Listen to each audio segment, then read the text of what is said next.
নারী ফুটবলে টানা দুবার দক্ষিণ এশিয়ার সেরা বাংলাদেশ। প্রথমবার 2022 সালে সাফ চ্যাম্পিয়নশিপের ট্রফি ঘরে তুলেছিল সাবিনা সানজিদারা। এরপর 2024 সালের অক্টোবরে দ্বিতীয়বার নিজেদের শ্রেষ্ঠত্ব প্রমাণ করে নারী দল। এরপর পেরিয়ে গেছে 3 মাস, নীরব বাফুফে।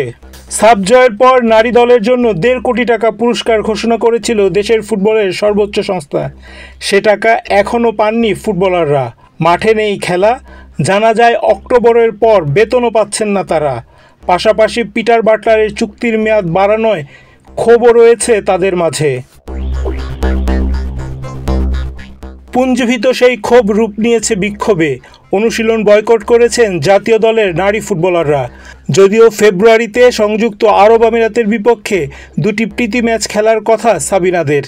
এরপর জুনে হবে এশিয়ান কাপ বাছাই। এজন্য গত 15 জানুয়ারি সহকারী কোচ মাহবুবুর রহমান লিটুর অধীনে শুরু হয় জাতীয় দলের অনুশীলন ক্যাম্প। এদিকে ছুটি কাটিয়ে সোমবার রাতে ঢাকায় ফিরেছেন প্রধান কোচ পিটার বাটলার। মঙ্গলবার থেকে ব্রিটিশ কোচের অধীনে অনুশীলন করার কথা ছিল নারী দলের। তবে বাফুফের একটি সূত্র জানায় মঙ্গলবার ও বুধবার তার অধীনে অনুশীলন করেনি সাবিনারা। এদিকে অক্টোবরের পর থেকে কোনো বেতন পাচ্ছেন না নারী ফুটবলাররা। নতুন করে তাদের সঙ্গে চুক্তি করার কথা বাফুফের। মূলত চুক্তি না হওয়ায় অনুশীলনে অংশ নিচ্ছেন না সাফ জয়ীরা। নাম প্রকাশ না করার শর্তে এক নারী ফুটবলার জানান, নতুন চুক্তির পরই অনুশীলনে অংশ নেবেন তারা। একই সঙ্গে জানা যায় পিটার বাটলারের অধীনে অনুশীলনে আগ্রহ নেই দলের সিনিয়র ফুটবলারদের। গত বছর অক্টোবরে সাফ ফুটবলের সময় থেকেই বাটলারের সঙ্গে দূরত্ব বাড়ে সাবিনাদের।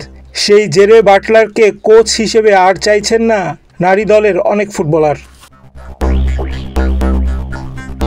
এরপরও বাটলারকে আরও 2 বছরের জন্য নারী দলের প্রধান কোচ হিসেবে নিয়োগ দিয়েছে বাফুফে। এসব ইস্যু নিয়ে বাফুফের সভাপতি তাবিদ আওয়ালের সঙ্গে আলোচনায় বসতে চান নারী দলের ফুটবলাররা। তবে বর্তমানে তিনি রয়েছেন ইংল্যান্ডে। তার দেশে ফেরার আগেই অনুশীলন বয়কট করলেন সাবিনারা।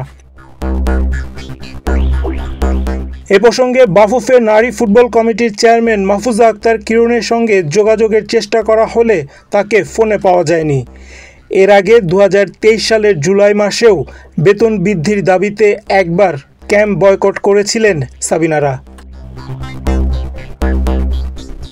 রায়হান রাসেল, বাংলাদেশ প্রতিদিন।